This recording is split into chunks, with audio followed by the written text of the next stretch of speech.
দেখেন বাসায় কিভাবে সহজেই পাউন্ড কেক বানানো যায় তার জন্য প্রথমে আমি একটা পাত্র নিয়ে তার উপরে একটা ছাঁকনি দিয়ে দিলাম। ছাঁকনির উপর আমি দিয়ে দিচ্ছি 1 কাপ ময়দা আর 1 টেবিল চামচ কর্নফ্লাওয়ার। কর্নফ্লাওয়ার না দিলেও সমস্যা নাই, তবে দিলে ভালো হয় তাই। আর দিয়ে দিছি 2 টেবিল চামচ গুঁড়ো দুধ। বাসায় নিজেরা খাবো তাই একটু সুন্দরভাবে বানাচ্ছি। আর দিয়ে দেবো 1 teaspoon baking powder, 1/4 teaspoon baking soda, না থাকলে দরকার নাই, দেওয়া লাগবে না। আর দিয়ে দিচ্ছি সামান্য একটু লবণ। এবার আমি এই উপকরণগুলো একটু চেলে নেব। কেক তৈরিতে শুকনো উপকরণগুলো অবশ্যই চেলে নিতে হবে, না অনেক সময় এর ভিতরে কেমন গুটি গুটি থাকে, সেগুলো কেকের ভিতরে সেভাবেই থাকে। দেখেন এবার আমার চেলে নেওয়া হয়ে গেছে। এবার আমি একটা হ্যান্ড উইক্সের সাহায্যে ভালোভাবে নেড়ে চেড়ে এটাকে আমি পাশে সরিয়ে রাখবো। আর অন্যদিকে আমি রুমের স্বাভাবিক তাপমাত্রায় থাকা 2টা ডিম নিয়েছি। আর কেক তৈরিতে ডিম যদি ফ্রিজে থাকে তাহলে তা অবশ্যই আগে থেকে বের করে রাখতে হবে। দেখেন এই ডিমের মধ্যে আমি এখন এগ বিটার দিয়ে প্রথমে একটু বিট করে নেব। তবে যাদের কাছে এগ বিটার নেই ভাবছেন তাহলে আমি তো পারবো না, না, এগুলো এই ডিমটা যে কোনো কিছু দিয়েই একটু ফেটিয়ে নিলেই হবে। এর মূল কারণ হলো যে শুধু চিনিটাকে গলাতে হবে। দেখেন আমি 2 মিনিট একটু বিট করে নিচ্ছি। এবার আমি এখানে 1/2 কাপ চিনি দিয়ে দিচ্ছি। চিনি কম বেশি দিতে পারেন, যে বেশি খাবেন বেশি, কম খাইলে কম। দেখেন একটু নাড়াচাড়া দিয়ে আমি একটু বিট করে নিচ্ছি। এটার অর্থ হলো শুধু চিনিটাকে গলাতে হবে, এখানে স্পঞ্জ কেকের মতো ফোম করতে হবে না, শুধু চিনিটা গলিয়ে নিলেই হবে। তো এই কাজটা আমরা হ্যান্ড উইক্স দিয়ে করতে পারি, ব্লেন্ডারে ব্লেন্ড করে করতে পারি, যেভাবে করলে চিনিটা গলানো যায় সেভাবে করলেই হবে। যেই এগ বেটারই লাগবে এরকম না। দেখেন গলে গেছে আমার চিনিটা, আমি এবার একটু দেখে নেব যে আসলে গলছে কিনা। দেখেন আমি চামচ দিয়ে উঠিয়ে হাত দিয়ে দেখছি যে চিনিটা গলছে কিনা। দেখেন যদি চিনি না গলে তাহলে হাতে শক্ত মনে হবে। হ্যাঁ, চিনিটা গলে গেছে। এবার আমি আর বিট করব না। এবার এখানে আমি দিয়ে দেব তেল। এখানে আমি রান্নার যে সয়াবিন তেল আছে সেই তেলই দিয়ে দেব 1/2 কাপ। তেল দিয়ে দেবো আর দিয়ে দেবো হচ্ছে ভ্যানিলা এসেন্স। আর ভ্যানিলা এসেন্স যারা যে গন্ধ পছন্দ করে সেই এসেন্সই দিতে পারেন। আমি এখানে ভ্যানিলা এসেন্স দিয়ে দিলাম। দিয়ে আমি একটু সামান্য শুধু তেলটাকে মিশিয়ে নেব, বেশি বিট করার দরকার নাই। দেখেন আমি একটু বিট করে নিচ্ছি, শুধু তেলটাকে ডিমের সাথে মিশিয়ে নেব। আমার হয়ে গেছে। এবার আমি এগ বেটারটাকে সরিয়ে রাখবো। সরিয়ে রেখে আমি এবার আগের যে শুকনো উপকরণগুলো চেলে রেখেছিলাম সেগুলোই এখানে আমি দিয়ে দেবো। আর এখানে যে মেশানোর জন্য যে আস্তে ধীরে এইরকম কিছু নাই, বা বারবার দিয়ে, এখানে একবার দিয়ে যে কোনোভাবে মিশিয়ে না, আমি এই এগ বেটার দিয়েই মিশিয়ে নেব। প্রথমে একটু মিশিয়ে নিচ্ছি যাতে ছিটিয়ে না যায়। তারপরে দেখেন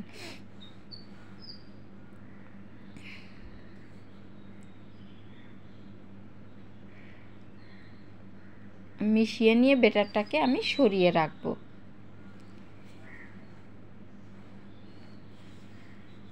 মেশানো হয়ে গেছে, এটা আমি সরিয়ে রাখবো।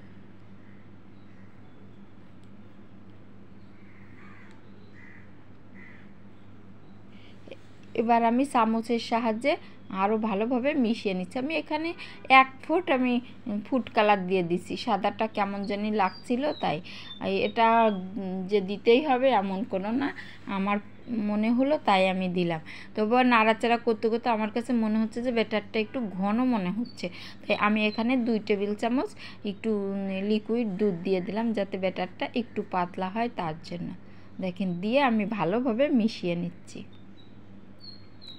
আপনারা খুব সহজেই বাসায় চুলায় এই কেকটা বানাতে পারবেন। আর খাওয়ার জন্য তো যে কেউ, বাচ্চা বলেন বড় বলেন, সবাই এটা পছন্দ করবে। দেখেন এর মাঝে আমার ব্যাটারটা হয়ে গেছে।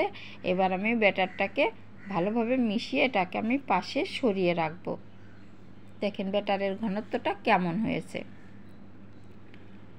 আর আমি অন্যদিকে একটা মোল্ড রেডি করে রেখেছি। এখানে আমি লেখালেখির কাগজ দিয়ে রেখেছি, তবে কাগজে একটু তেল ব্রাশ করতে হবে, না হলে কেকটা উঠতে যাবে না। কিন্তু আমি করিনি, আমার এটা মনে ছিল না, আমি করিনি, তেল ব্রাশ ছাড়াই আমি দিয়ে দিয়েছি। এবার আমি ব্যাটারটাকে ঢেলে দেব।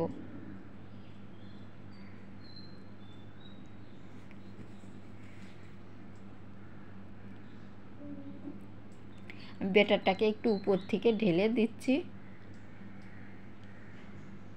ঢেলে দিয়ে আমি ট্যাপ ট্যাপ করে নেব, আর একটা কাঠি দিয়েও আমি মাঝখানে ভালোভাবে নেড়ে চেড়ে সব জায়গা ঠিকভাবে দিয়ে নেব।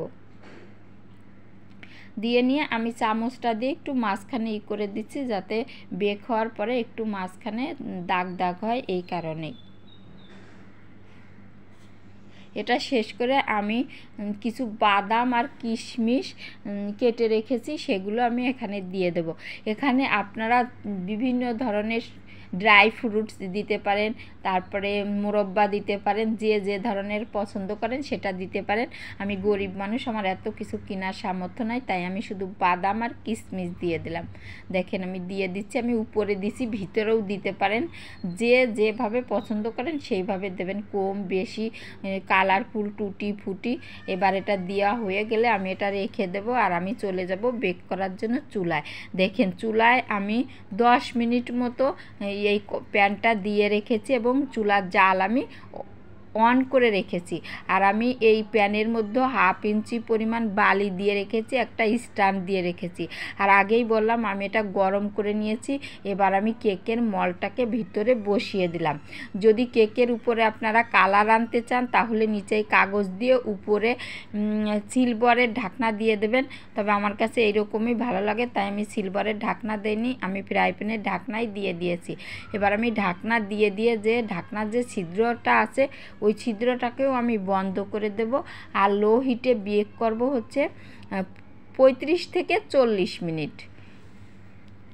ফিরে আসবো আমি 35 থেকে 40 মিনিট। এর মাঝে একটু দেখে নেব যে কি অবস্থা হয়েছে। দেখেন আমি ফিরে এসেছি। এবার আমি মোল্ডের ঢাকনাটা খুলে নেব, আর ঢাকনা খুলে নিয়ে একটা কাঠি ঢুকিয়ে দেখে নেব যে এর ভিতরে কোনো ব্যাটার আছে কি না। যদি ব্যাটার থাকে তাহলে আরও 2-1 মিনিট দেব। দেখেন আমি দেখে নিচ্ছি একটা কাঠি ঢুকিয়ে, না এর মাঝে কোনো ব্যাটার লেগে নেই, তার মানে কেকটা হয়ে গেছে। এবার আমি কেকটাকে নামিয়ে নেব। দেখেন কেকটাকে আমি নামিয়ে নিয়েছি। এবার সাথে সাথে আমি সুগার সিরাপ ব্রাশ করে নেব, যাতে কেকটা সফট থাকে। দেখেন আমি সুগার সিরাপ ব্রাশ করে দিচ্ছি, আর এই সুগার সিরাপ ব্রাশ করে আমি ঢাকা দিয়ে রেখে দেবো। ঠান্ডা হলে আমরা খাওয়ার জন্য একেবারে রেডি হয়ে যাবে, খাবো। আমার ভিডিওটা ভালো লাগলে সবাই লাইক কমেন্ট শেয়ার করবেন। সবাই অনেক ভালো থাকবে।